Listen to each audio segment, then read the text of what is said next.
What's going on, everybody? What's going on? It's Coach Tiffany Parr here, editor-in-chief of Phoenix Fitness Fanatics magazine. It's Easter weekend, everybody that celebrates, so I do want to start out with that and just say have an amazing weekend. Today we have an amazing woman, one of our contributing writers. She's going to come in and join me here.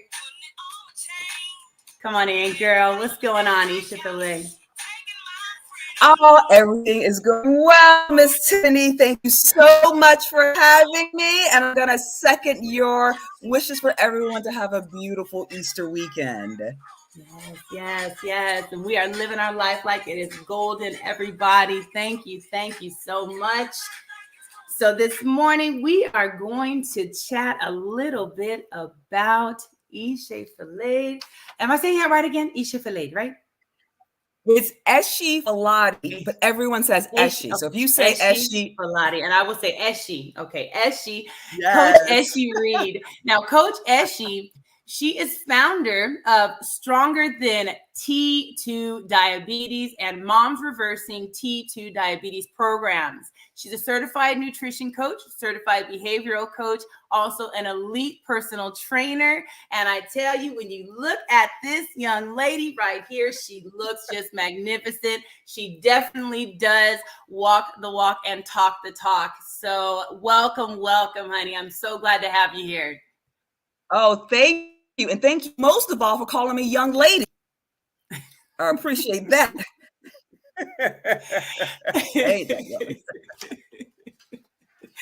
Oh, goodness. So tell me, why coach T2 diabetes? Why coach that? I mean, I know it's an epidemic out there, but why choose to coach that? Because that's a tough one.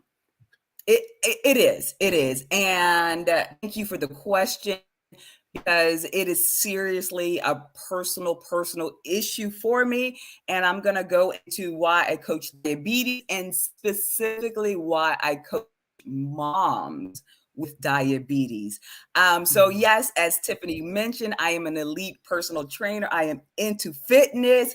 I have been into it for a while now. I really have. And some years ago, my mom was diagnosed with type 2 diabetes.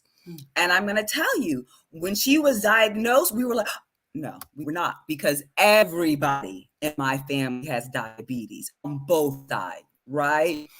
So when my mom was diagnosed, we were not shocked, really.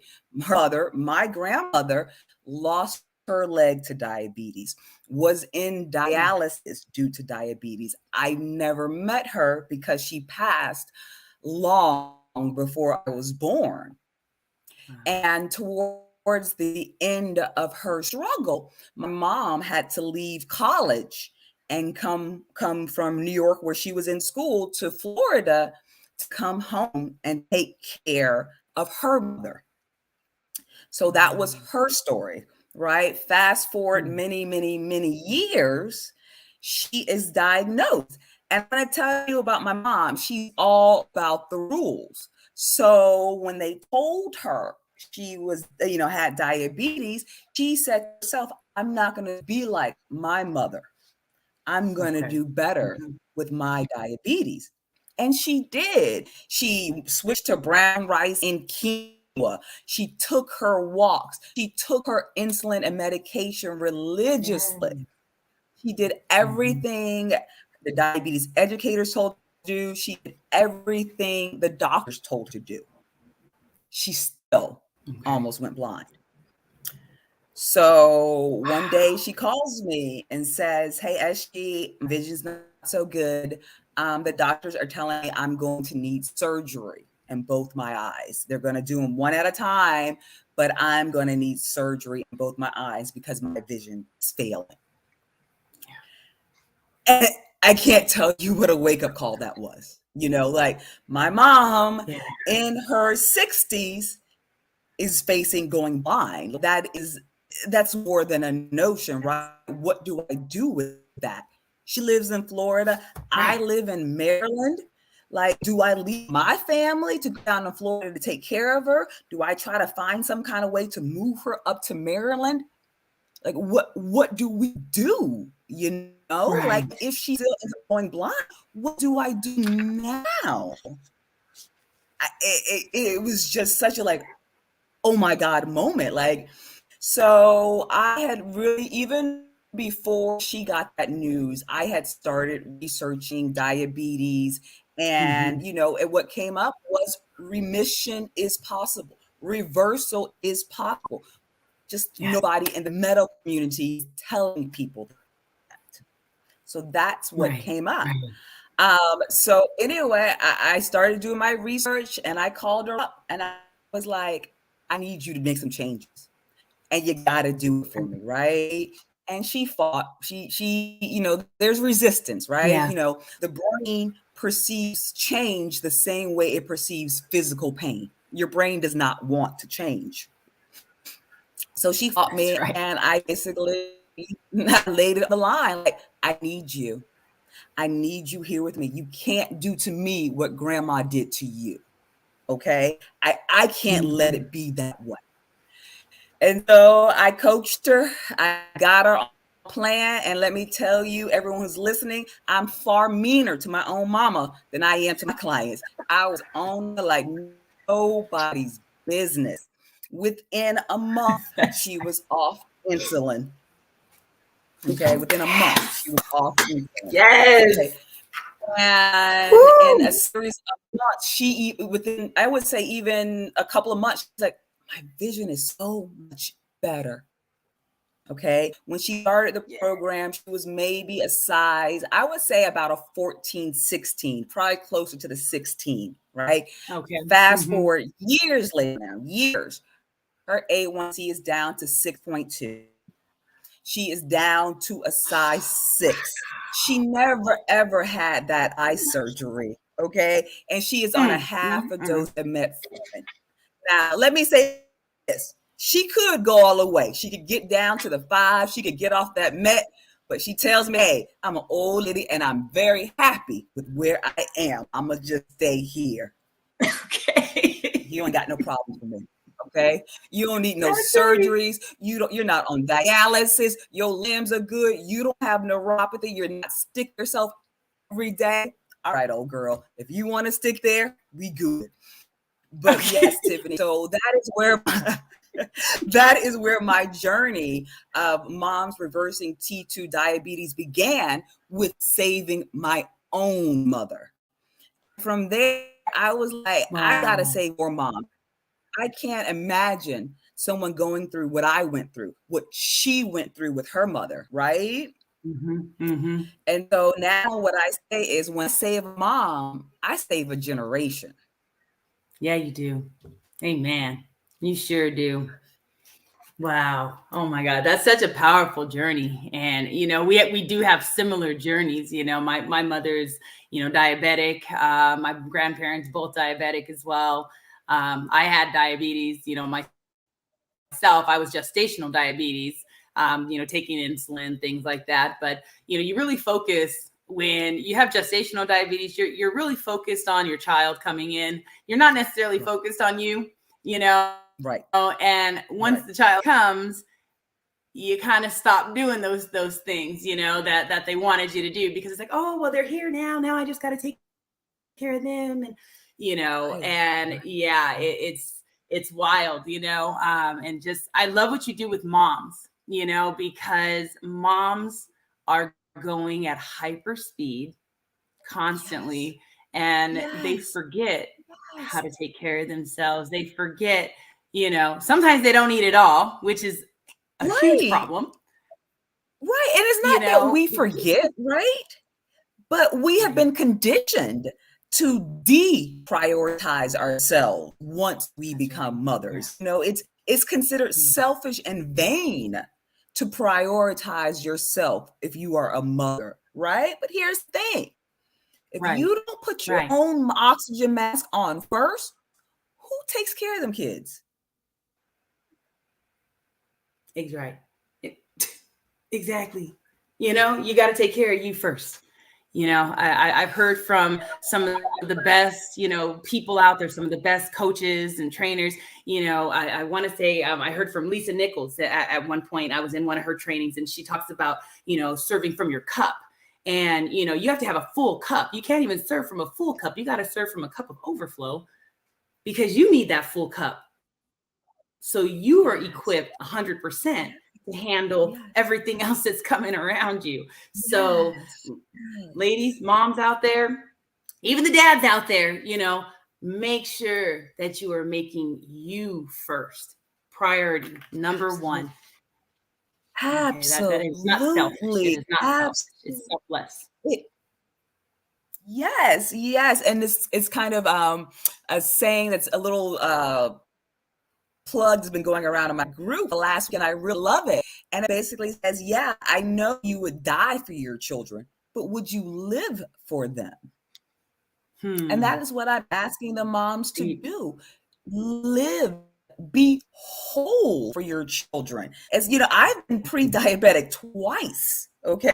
Like, it's strong in my family. The minute I forget what my genetic makeup is, it's coming for me.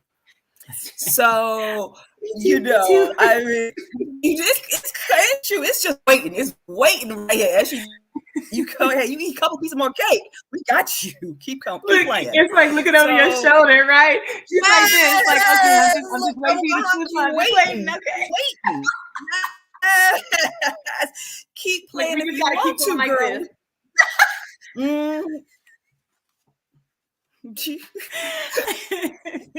Genetics.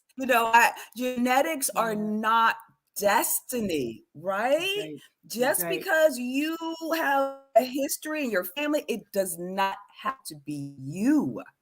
There is another way, right? Exactly.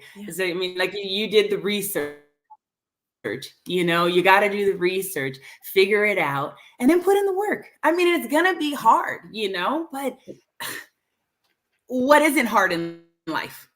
Honestly.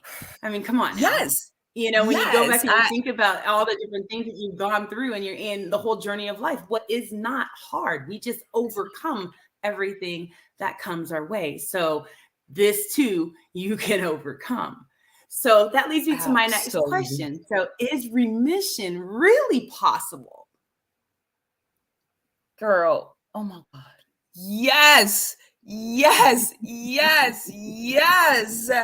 I mean, when you think about it at its basis level, diabetes is a number, right?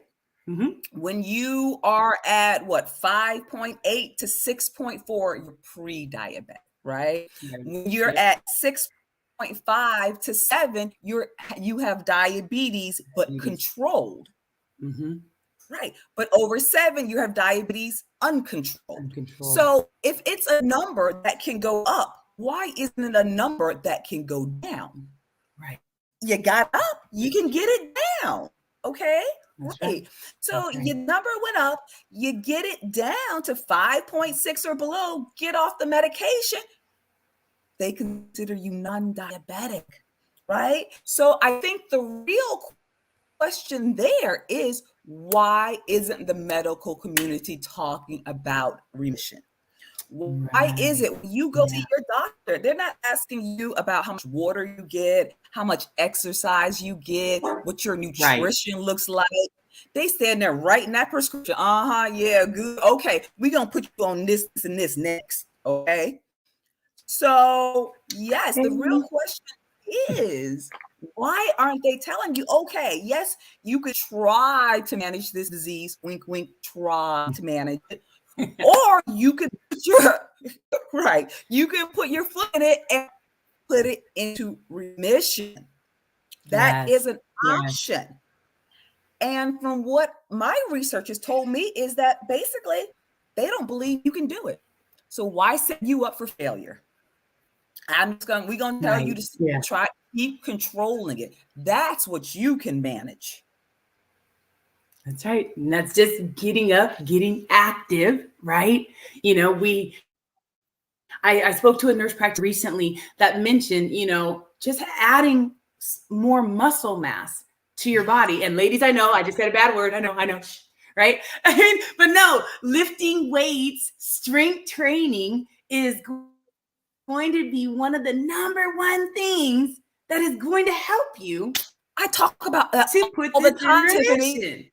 Get off that treadmill. That hours that stay walking ain't doing nothing. Nobody. Okay. If you really want to make some serious change, so if you really want to stay into remission, I tell people, right, get into remission is 80% nutrition. You can do it without ever exercising, just changing your nutrition. But if you want to stay in remission, you want to maintain remission, you better get out there and start lifting some weights. Because why? The muscle eats the sugar out of your blood.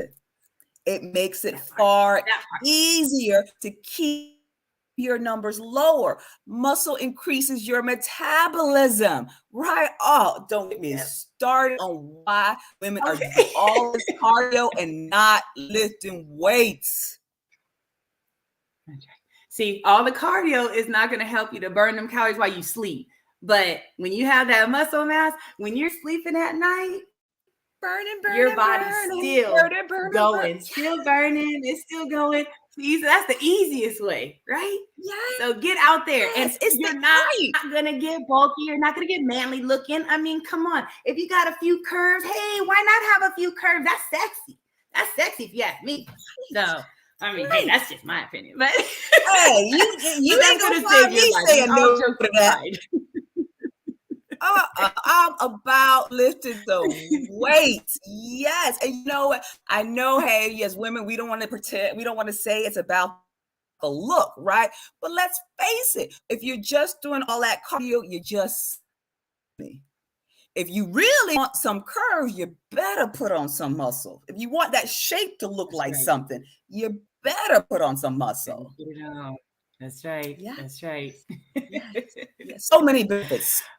That's just one thing I talk about with ladies, right? Yes, cardio is good for your heart and you do need it. But overall, the benefits, the wide long-term benefits of exercise, strength training is where it's at. Right. Thank you for that. And you can start with your body weight. I mean, there's so many things you can do with just your body. I mean, I do online training and that's what we do. We do a lot of body weight and then we add a few things here and there, but that will help you to just, I mean, when I'm lifting this nice big thigh up doing, a donkey kick or a dog hydrant, I'm putting in some work. When I get to, even that like core clench. When I'm counting the I'm like, woo. Okay. And you're building that muscle you need. So don't think that you got to go out there and, throw tires around. You can start small. So you can. I tell ladies all the time, go on over to TJ Maxx, go to Home Goods and get a beginner 2, 3s, 5s weight sets like $20, right? Right. Yep. I think what you're saying here, and I see it all the time, when women will do cardio till the cows come home, you start putting in some dumbbells, some iron, and like, whoa. But I'm telling you, if you have T2 diabetes, strength training will take you far, far further into your reversal journey than cardio will. Yeah, most definitely. I agree. Wow. So you're a mom.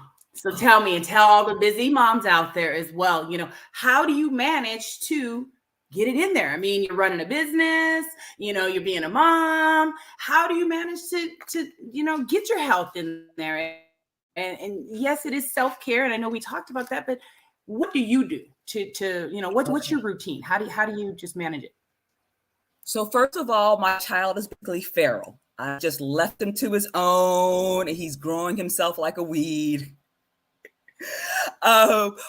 Okay, so I would say, it starts with your priorities, right? You have to train other people to prioritize you as well. Mm. And if they see that you don't prioritize yourself, then they will make you a priority as well. That's just how it Wow. works, right? Yeah. Yeah. So my health is a priority. And my son is 6. He knows, okay, mama work out, then we go. Yeah, mama work out, and then we go. Yes. So, I in my younger days, I saw a man who played semi-professional soccer. There's a story here. Mm-hmm. And like we would go on dates. I would get on the bleachers, he would run around the track, and I'd just be like, geez, how do you do it? Like it feels like you never stop, right? And he Yeah. says, most people, they do other things and then they take care of themselves. I take care of myself and then I make time for everything else. And Wow. honestly, Tiffany, that when Yeah. I live with that mantra in my head somewhere, I'm okay. Hey, I take care of me and then I make time for everything else.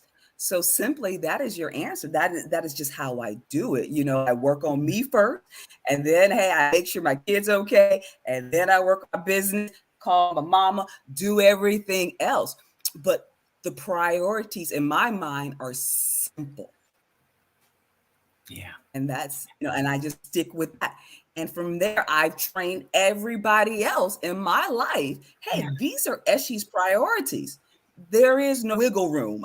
Hey girl, what you eat this week? What are you on plan this week? Can you go out? If you're dealing with me, you have to ask certain questions first, Right. because I am going to show up for myself. And that's Yeah. what I teach the moms in my program. Hey, the secret is you got to keep showing up for yourself. You Showing up for have you. to keep promises to yourself. That's right. That's right. Ooh, I love that. I love that. So tell me, I know this journey, it can be hard, especially when you have kids and they want, the fast food and things like that. How do you manage that? Because I know how I managed it with my child, and, he still to this day really doesn't eat a lot of fast food. There's very specific things. So can you tell, our audience, how do you manage that? I, I, I'm not going to sit here and tell you, ladies, that I have mastered that. Okay. I already feel my son eats too much fast food. But what I have done is I have set the example. So yes, he has his fast food when he's with his father. Yes, he has different things going on when he's not with me. But when he is, he knows, hey, we're gonna have some protein. We're gonna have some chicken. We're gonna have some vegetables, and that's what we do when we're with mom, right? So I'm Yeah. hoping that the fundamentals I am instilling in him will carry him even when he is away from me. That just might be hope on my part. Okay. So yes. So my first answer to that question would be is I lead by example with him. Yeah. Yeah. No, and I think that's really the best thing you can do, because I know the kids are, even for my son, he would be some, other places. He'd be with his father, he'd be with my mother, different people. And I don't have control on that. But, when you do lead with that example at the house, I think it does stick, because I would even have people tell me, God, I didn't realize he eats broccoli just raw. And well, yeah, because I do, Right. Right. The So I think certain example. things do stick. Yes, yes. And that's what I say when I save a mom, I save a generation, because those habits she learns, she's going to pass on to her kids. Or, I do have a lot of moms who are grandmothers. But, a grandma, you still got them kids all the time. So you do Oh, have that chance to instill what you learn into that new generation. that's right. And then that's it. Yeah. It starts from that generation there. So definitely. Right. Right. And that's Now, why this is a generational curse, right? right. Seriously. Now we talked a little bit earlier about the medication and things like that. Do you think that the medication is really that cure, or do you really feel like, hey, you know what, just the lifestyle change can be just everything. Okay. So I'm going to harken back to what you said earlier about choices. And I just did I'm going to plug my mom's group, Moms Reversing Type 2 Diabetes. And I typically do a 5-day challenge once a month or once every month and a half for my group. And the last challenge was called the Choose Your Hard Challenge. Okay. So yes, it's hard planning meals, reading all of those labels when you go to the store. Yes, that's hard. But you know what else is hard? All the medication side effects, right? I was just talking to a client, I was doing some other research, like medication Jardian, it causes nightmares. I was like, nightmares? Okay. There's another one, starts with Farisia, I forget the name of it, and it's a known contributor to yeast infections. Oh my gosh. Yes, and let me tell you what, yeast infections is one of the main complaints moms with diabetes are keeping under the radar. Right. Why? Because the bacteria gets into your system, you got all that sugar in your blood, and it just explodes. I had a client tell me she'd had a yeast infection on and off 6 months. Oh my God. Oof, 6 months. Can you imagine? And I'm like, but you're telling me still that changing your nutrition is still too hard. You battle a yeast infection 6 months. Right. See, no. No. Girl. No. Okay. I would rather let me go ahead and start eating the vegetables and the fruits and doing what I need to do, because I'm sorry, that's miserable right there. You know, I mean, no, I can't even fathom that. Not at all. And as a workout fanatic like me, I know, hey, as soon as you work out, you change out of them wet clothes because you know what happens. Right. Like you won't even risk it. But but these ladies are battling this on a day-to-day basis. Yeah. And yes, the medication keeps your number low. But what is the price you're paying? And let me give you an example here. One of the things moms always tell me is, my doctor told me that if I lose weight, I'd be in a better place. And I'm like, okay, but here's the deal. Insulin tells your body to do 2 things, right? To store fat and to not burn fat.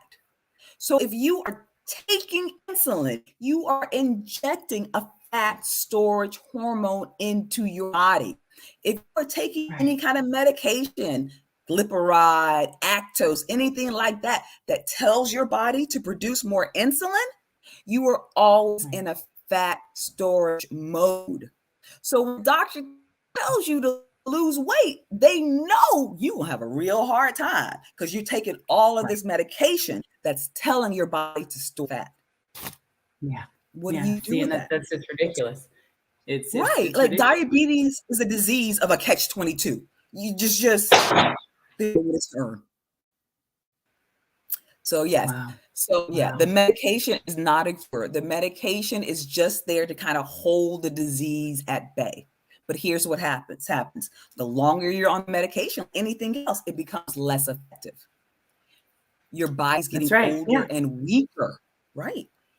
And so what happens is you just end up on more and more and more medication. And then more side effects and more side effects and more side effects, right? Exactly. And now medication to manage side effects of first medication. Right. And that, so, we need to look at more of those natural things. I mean, hey, there are sometimes, hey, you know what, medication is the thing that you need. But I feel, in my own opinion, you need to go the natural way. The natural way is going to help your body to heal and to really just work the way it was designed to work. Yes. Your body is not there's so many herbs and there's so many things out there. There's foods, there's teas, there's herbs, there's different things. I mean, again, getting your body up in action, right? Fasting. I love fasting. Right now, I've been doing 16-hour fasting, and it is wonderful. It really is. I mean, and it works, So definitely, definitely try the fasting for sure. Uh-oh. I think we lost Ishe. She froze on us here. Let's give her a minute and see if she comes back on. Still got some great questions for her.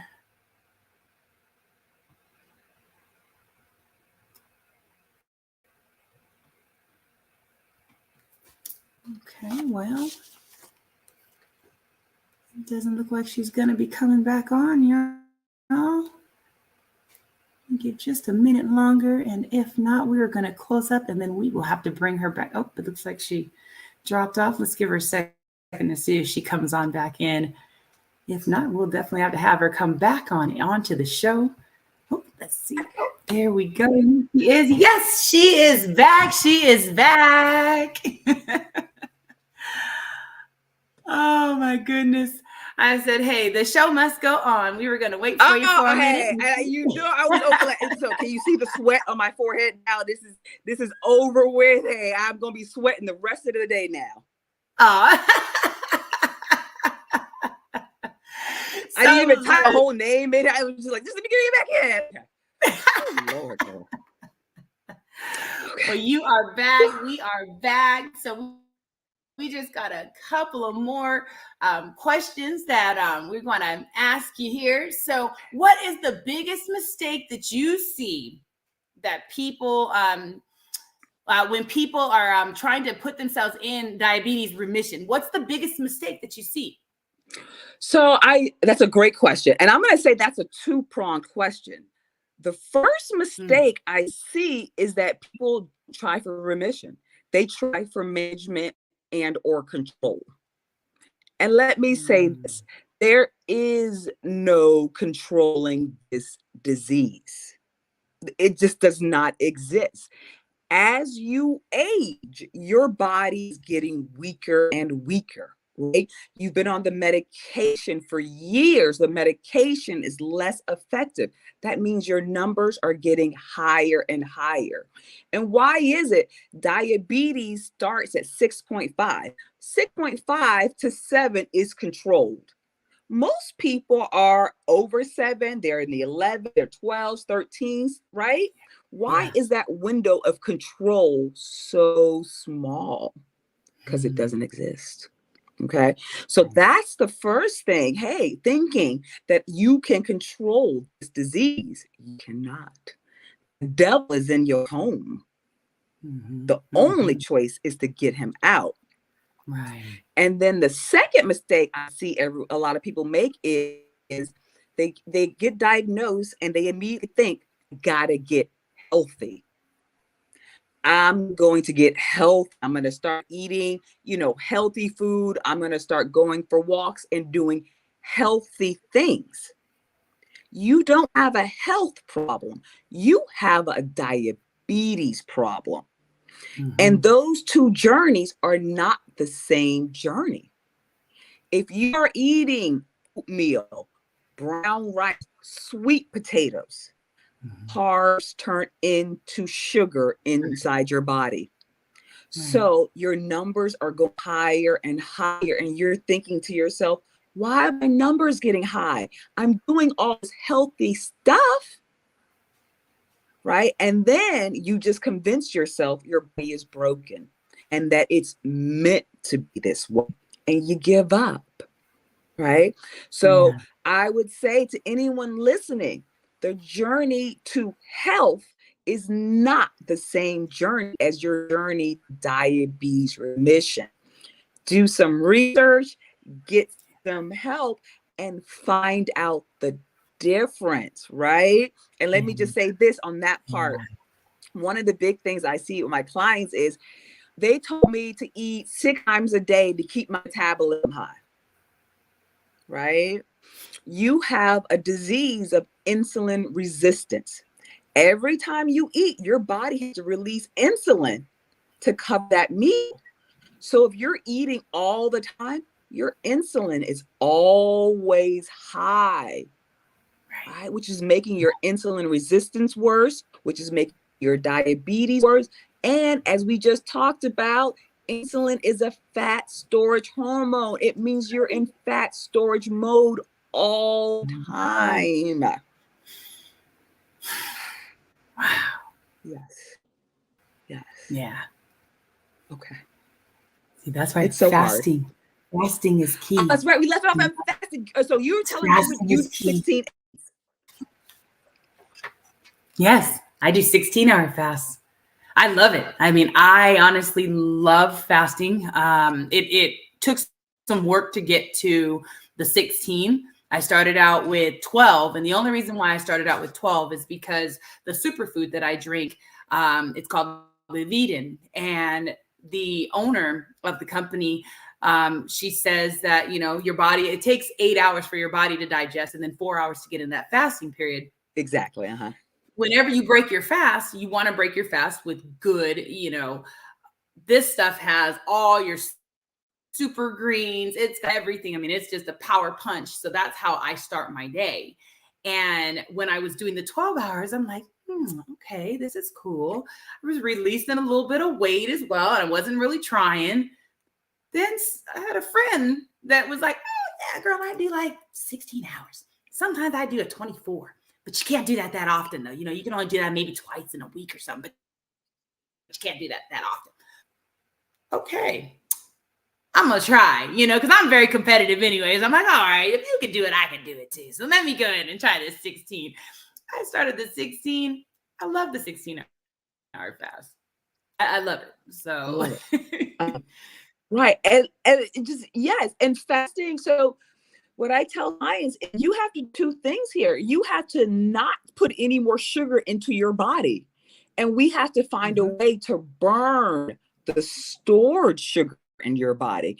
Fasting is one of the most essential ways to burn that stored sugar.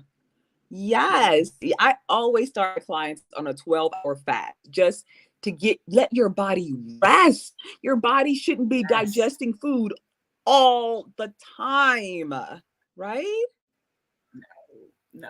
It gets tired. It gets tired. So I was to ask you, how do you get all your protein in when you do 18 to 24-hour fast? Well, see, I do a lot of I do protein shakes, things like that as well. So when you have a high protein shake, I have one of them it's a 30 gram. So I've got my 30-gram shakes plus my Levitin also has protein in it as well. So in addition to getting all my super greens and all that stuff, I'm also getting 10 grams of protein in that as well. So yeah, so I'm able to get in all my protein within, that 8-hour period. And it works awesome. So. Yeah. I mean, but listen to say, if you want to put on muscle, you got to eat your protein. So you do. We came full circle with that. Look, since I've been doing, I just also started doing the BCAAs with the protein as well. So that right there, that was a game changer. I was like, ooh. We should do a whole show on just supplements for women who want to grow muscle. Yes.